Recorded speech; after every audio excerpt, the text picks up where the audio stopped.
जय श्री राम। हर हर महादेव। मैं अधिवक्ता बागेश श्रीवास्तव वाराणसी से पुनः आप लोग के समक्ष उपस्थित हूँ एक नया वीडियो लेकर रामराज प्रशासन की तरफ से नई ऊर्जा के साथ, और मुझे विश्वास है कि आप लोग भी ऊर्जावान होंगे। हम लोग चर्चा कर रहे थे उत्तर प्रदेश एपीओ के परिप्रेक्ष्य में पुलिस अधिनियम 1861 का, जिसमें धारा 1 का हमने चर्चा कर लिया था। गतांक से आगे का हम चर्चा करेंगे आज। विषय पर आने से पहले मेरा निवेदन है कि अभी तक मेरे इस चैनल को जिन व्यक्तियों द्वारा सब्सक्राइब नहीं किया गया है, कृपया सब्सक्राइब जरूर कर लें। बेल आइकन पर क्लिक कर दें ताकि जब भी मैं कोई वीडियो अपलोड करूं तो इसकी सूचना आपको तुरंत मिल जाए। साथ में वीडियो पसंद आए तो लाइक भी करें और अन्य लोगों को भी शेयर करें ताकि अधिक से अधिक लोग इसका लाभ उठा सकें। आते हैं विषय पर। धारा 2 का आज हम चर्चा करेंगे। धारा 2 बल के गठन के बारे में बात करता है, और ये पुलिस बल के गठन की बात करता है कि पुलिस बल का गठन कैसे होगा। इसमें 2 उपधाराएं दी गई हैं। पहला उपधारा ये कह रहा है कि इस अधिनियम के प्रयोजनार्थ टॉप टू बॉटम तक जितने भी व्यक्ति हैं, यानी कि समस्त पुलिस स्थापन, एक कांस्टेबल से लेकर के डीजीपी तक के व्यक्ति को एक पुलिस बल माना जाएगा, समझा जाएगा, और उसमें रीतितः भर्ती किए जाएंगे। और वह अधिकारियों और पुलिस जन की ऐसी संख्या से मिलकर बनेगा और ऐसी रीति से गठित होगा जैसा राज्य सरकार समय समय पर आदेश करे। इसमें जो प्री के क्वेश्चन निकल कर के आते हैं वो ये आता है कि इस अधिनियम के प्रयोजनार्थ पुलिस बल क्या समझा जाएगा। तो जो कांस्टेबल से लेकर के डीजीपी तक के जो व्यक्ति हैं इसमें सबको एक पुलिस बल समझा जाएगा और उनका रीतितः भर्ती किया जाएगा। और यह किसके द्वारा होगा? तो राज्य सरकार द्वारा समय समय पर आदेश किया जाएगा, उसी के अनुसार गठित और भर्ती किए जाएंगे। अब उपधारा 2 क्या कह रहा है? हम लोगों ने पढ़ा था जब धारा 1 में निर्वाचन खंड, तो उसमें आखिरी का ये 11वां जो पद है अधीनस्थ पंक्ति के पुलिस बल, उनके बारे में ये कह रहा है कि जो अधीनस्थ पुलिस बल की जो अधीनस्थ पंक्ति जो है पुलिस बल की, उनका वेतन, सेवा और अन्य सब शर्तें क्या होगा। तो कह रहे कि जो राज्य सरकार अवधारित करे। मतलब उपधारा 2 में उन सेवा शर्तों की बात कर रहा है जो अधीनस्थ पंक्ति के लोग हैं। तो इनकी बात ये कर रहा है कि जो राज्य सरकार द्वारा अवधारित किया जाएगा वो ये वेतन और सेवा की शर्तें इनके द्वारा प्राप्त किए जाएंगे। अब धारा 2 को हम लोग रिलेट करके धारा 8 से पढ़ते हैं। 8 में एक बात कही गई है कि पुलिस अधिकारियों को प्रमाण पत्र। अब प्रमाण पत्र कैसे दिया जाएगा? तो ये कह रहा है कि धारा 4 में वर्णित अधिकारी से भिन्न प्रत्येक पुलिस अधिकारी को, यानी कि जो 4 में पुलिस अधिकारियों की बात कही गई है उनके अलावा बाकी व्यक्तियों को प्रमाण पत्र दिया जाएगा। और किसके द्वारा दिया जाएगा? तो ये कह रहा है कि महानिरीक्षक या ऐसे अन्य अधिकारी की जिसे महानिरीक्षक नियुक्त करे मुद्रांकित इस अधिनियम से उपबद्ध प्रारूप में एक प्रमाण पत्र मिलेगा, जिसके फलस्वरूप ऐसे प्रमाण पत्र को धारण करने वाला व्यक्ति में पुलिस अधिकारी की शक्तियाँ, कृत और विशेषाधिकार निहित होंगे। अब इसमें अभ्यर्पण की बात भी कहा गया है कि कब वो अभ्यर्पण करेगा अपने प्रमाण पत्र का, ये धारा 8 में ही बताया गया है। तो ये कह रहा है कि जब कभी प्रमाण पत्र में नामित व्यक्ति किसी कारण से पुलिस अधिकारी नहीं रहता है तब ऐसा प्रमाण पत्र प्रभावहीन हो जाएगा और उसके अधिकारी न रहने पर उसके द्वारा प्रमाण पत्र प्राप्त करने के लिए सशक्त अधिकारी को तुरंत अभ्यर्पित कर दिया जाएगा। अब दूसरा पैरा इसका कह रहा है कि पुलिस अधिकारी अपने पद से निलंबित होने के कारण पुलिस अधिकारी बने रहने से परिवर्तित नहीं हो जाता। ऐसे निलंबन की अवधि में वे शक्तियाँ, कृत और विशेषाधिकार जो पुलिस अधिकारी के रूप में उसमें निहित हैं स्थगित रहेंगे, किंतु वह उन्हीं उत्तरदायित्वों, अनुशासन और शास्तियों और उन्हीं प्राधिकारियों के अधीन रहेगा मानो वह निलंबित नहीं हुआ है। मतलब इसके जो कर्तव्य हैं जो कृत्य उसको दिया गया है वह कृत्य केवल उससे छीन लिया जाता है, बाकी की जो उसके उत्तरदायित्व हैं या अनुशासन है या जो उसके ऊपर शास्त्रियों के अधीन वो पहले था वैसा ही माना जाएगा जैसे को निलंबित न किया गया हो। यदि किसी व्यक्ति को निलंबित किया जाता है तो उस दौरान जब तक कि उसको नौकरी से न निकाल दिया जाए। ये रहा धारा 8 की। अब हम लोग चर्चा कर लेते हैं धारा 2 का। 2 का जो हम लोग अभी चर्चा कर रहे थे तो उसमें देखा गया कि पुलिस बल का गठन कैसे किया जाएगा, तो और धारा 8 में हम लोगों ने देखा कि उसको प्रमाण पत्र कैसे दिया जाएगा।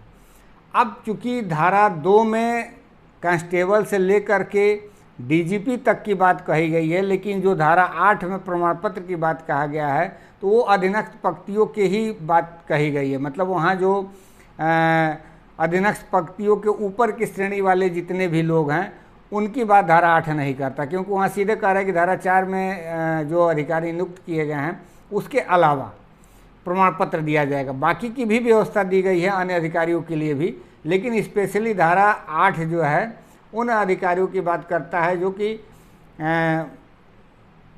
अधीनस्थ पंक्ति के बल के जो है सदस्य हैं। अब 2A देख लिया जाए। 2A अमेंडमेंट करके सन 2001 में लाया गया। नागरिक उड्डयन कार्मिक पुलिस बल कब होगा इसका 2A में चर्चा किया गया। हम लोग निर्वचन खंड में नागरिक उड्डयन कार्मिक के बारे में चर्चा कर लिए हैं कि किस व्यक्ति को नागरिक उड्डयन कार्मिक कहा जाएगा, यानी कि सिविल एविएशन पर्सनल किसको कहा जाएगा। वो चीज़ हम लोग धारा 1 में निर्वचन खंड में देख लिए हैं। अब वह जो उसमें नियुक्त किए गए हैं या जिसको कहा गया है सिविल एविएशन पर्सनल, वो कब पुलिस बल के सदस्य हो जाएंगे इसकी बात धारा 2A बताती है।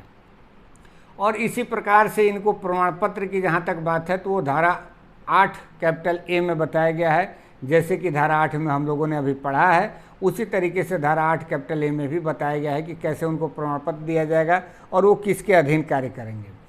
धारा 2A में 6 उपधाराएँ हैं। पहला उपधारा सीधे सीधे ये कह रहा है कि इस अधिनियम में या किसी अन्य अधिनियम में कोई भी बात जो भी कही गई है उस पर किसी भी प्रकार का इस धारा पे प्रभाव नहीं पड़ेगा। मतलब एक प्रकार से सेविंग क्लॉज की ये बात करता है। दूसरा उपधारा जो इसका है धारा 2A का, वो गठन के बारे में बात करता है। और गठन किस तरीके की बात करता है तो ये कह रहा है कि राज्य सरकार एक अधिसूचना जारी करेगी। इस अधिसूचना के पूर्व जो नागरिक उड्डयन कर्मी थे वे इस अधिनियम के उद्देश्य से पुलिस बल हो जाएंगे और धारा 8A में बताए गए प्रक्रिया के अनुसार औपचारिक रूप से भर्ती किए जाएंगे। ये उपधारा 2 बताता है। पुनः उसके बाद से इसमें प्रोविजो बताता है कि जो व्यक्ति इसमें नहीं जाना चाहता है उसको क्या करना पड़ेगा। तो उसके लिए कह रहा है कि जो निदेशालय है, निदेशक हैं, महानिदेशक नागरिक उड्डयन कर्मी उत्तर प्रदेश को संबोधित करके वो एक नोटिस देगा जो 30 दिन की अवधि के भीतर का होगा। मतलब जो नोटिफिकेशन होगा राज्य सरकार का सिविल एविएशन पर्सनल को पुलिस गठन में सम्मिलित होने के लिए, उसके नोटिफिकेशन के 30 दिन के भीतर उसको नोटिस देना होगा अपने निदेशक को। और वो कौन से निदेशक होंगे? महानिदेशक नागरिक उड्डयन उत्तर प्रदेश। उनको नोटिस इस बात का देना होगा कि हम पुलिस बल में शामिल नहीं होना चाहते हैं, और ऐसा करने पर यह माना जाएगा कि उनका पद समाप्त हो गया है और उनको 3 माह के वेतन के बराबर उनको क्षतिपूर्ति देकर के हटाया जाएगा। अब उपधारा 3 जो है बताता है कि इनके वेतन भत्ता और सेवा की शर्तें क्या होंगी। तो ये कह रहा है कि राज्य सरकार द्वारा जो बताए गए नियम होंगे उसके अनुसार इनकी वेतन भत्ता और सेवा की शर्तें होंगी। उपधारा 4 कह रहा है कि कार्य क्या होगा इनका।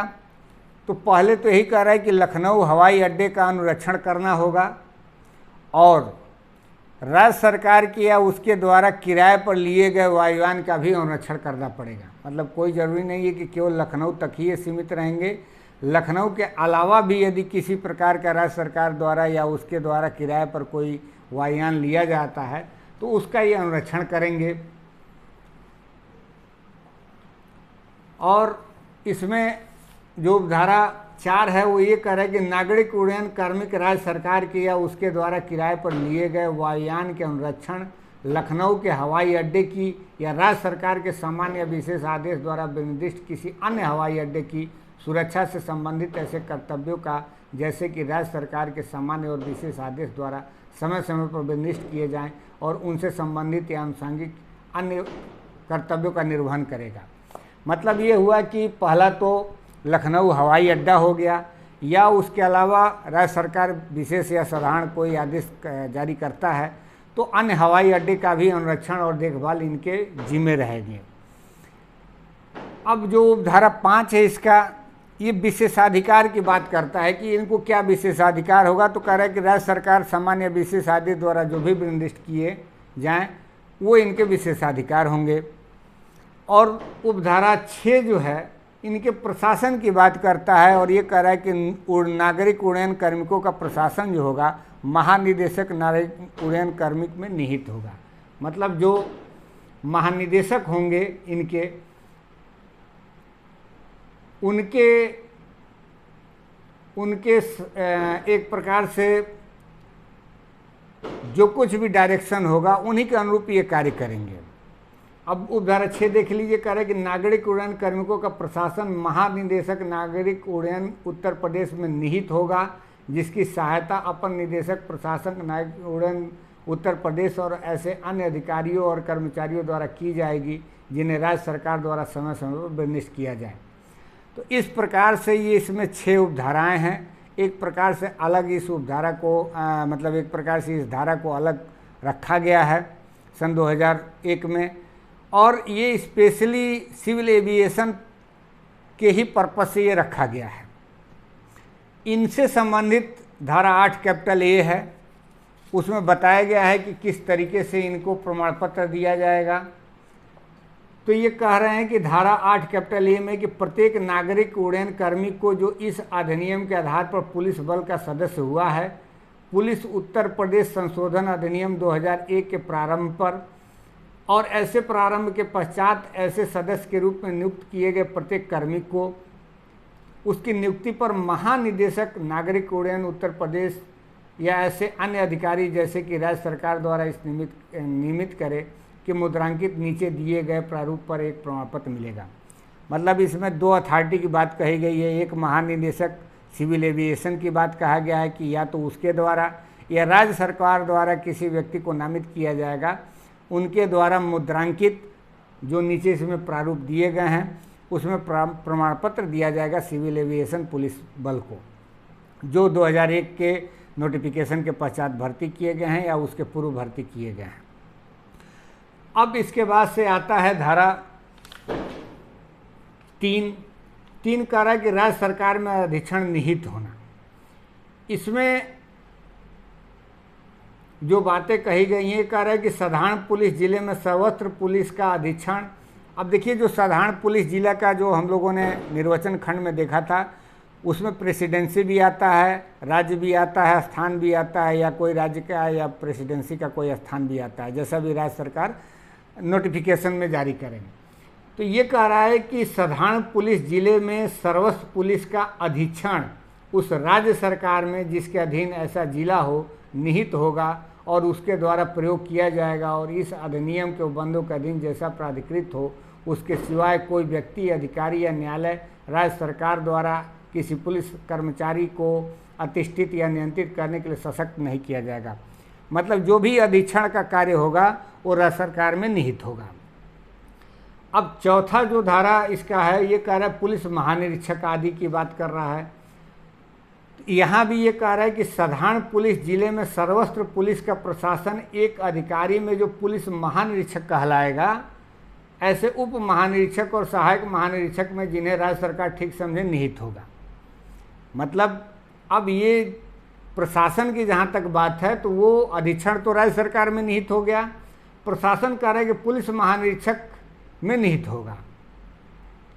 लेकिन वहीं नीचे बात कर रहा है, जिले के मजिस्ट्रेट के स्थानीय अधिकारिता में सर्वस्व पुलिस का प्रशासन ऐसे मजिस्ट्रेट के साधारण नियंत्रण और निर्देशन के अधीन एक जिला अधीक्षक और ऐसे सहायक जिला अधीक्षकों में जिन्हें राज्य सरकार आवश्यक समय निहित होगा। लेकिन जहाँ डिस्ट्रिक्ट की बात आ जाएगी तो डिस्ट्रिक्ट में मजिस्ट्रेट के अधिकारिता के अधीन रहते हुए जो भी है, नियंत्रण के अधीन रहते हुए और निर्देशन के अधीन रहते हुए, मतलब दो शब्द इसमें प्रयोग किए गए टर्म्स, नियंत्रण और निर्देशन के अधीन रहते हुए एसपी या डिप्टी एसपी या एडिशनल एसपी के संचालन में ये सब कुछ कार्यभार देखा जाएगा। अब आता है धारा 5, कह रहा है कि महानिरीक्षक की शक्तियाँ। तो महानिरीक्षक की शक्तियाँ, जितनी भी मजिस्ट्रेट की शक्तियाँ हैं, वो सारी शक्तियों का प्रयोग महानिरीक्षक भी करेगा और इस बात का समय समय पर राज्य सरकार नोटिफिकेशन जारी करते हुए इनके ऊपर अधिरोपित करेगा। तो हम लोगों ने देखा धारा 2 से लेकर के धारा 8 कैपिटल ए तक, धारा 6 चूँकि इसमें रिपील्ड है और 7 में चूँकि 7 का चर्चा हम अन्य धाराओं के साथ करेंगे, थोड़ा सा बड़ा है और समय का अभाव भी है, अगले वीडियो में हम चर्चा करेंगे। तो धारा 2 से लेकर के धारा 8 कैपिटल ए तक हम लोगों ने चर्चा किया। 2 में किस प्रकार से पुलिस बल का गठन होता है उसका हम लोगों ने चर्चा किया। 2 कैपिटल ए में सिविल एविएशन पर्सनल कब पुलिस बल के रूप में शामिल हो जाएगा उसका हम लोगों ने चर्चा किया। उसमें वो 6 उपधाराएँ हैं, 6 उपधाराएँ बहुत इंपॉर्टेंट है, उसको एक एक करके आप लोग दिमाग में कंठस्थ कर लीजिएगा क्योंकि प्री में वही पूछा जाता है। 3 में राज्य सरकार के बारे में बताया गया है कि राज्य सरकार के अधीक्षण में सारा पुलिस बल होगा और धारा 4 कह रहा है कि पुलिस महानिरीक्षक की बात कर रहा है कि पुलिस महानिरीक्षक का प्रशासनिक नियंत्रण होगा पूरे सर्वस्व जिले में। लेकिन जिले का जो मजिस्ट्रेट होगा उस पुलिस बल पे अपना नियंत्रण और निर्देशन रखते हुए एसपी को पूरा चार्ज दे देगा कि वो अपने हिसाब से उसको डील करे। धारा 5 हम लोगों ने महानिरीक्षक की शक्तियों के बारे में देखा कि महानिरीक्षक की शक्तियाँ वह होंगी जो मजिस्ट्रेट की शक्तियाँ होंगी, यानी कि सारे मजिस्ट्रेट की शक्तियों का प्रयोग जो है महानिरीक्षक करेगा और राज्य सरकार जैसा भी उसको समय समय पर निर्देशित करे नोटिफिकेशन जारी करके। 8 और 8 कैपिटल ए में प्रमाण पत्र की बात हम लोगों ने देखा। मुझे विश्वास है कि मेरी बात आप लोग को जरूर समझ में आई होगी। डायरेक्ट जरूर आप लोग पढ़िएगा और मेरे एक एक बातों को जरूर ध्यानपूर्वक रिपीट कर करके वीडियो को देख करके सुनिएगा क्योंकि ये सब प्री में पूछे जाने वाले इसमें से क्वेश्चन बनते हैं। मिलते हैं अगले वीडियो में, तब तक के लिए इजाज़त दीजिए और मेरा पुनः निवेदन है कि अधिक से अधिक लोगों को शेयर करिए। धन्यवाद।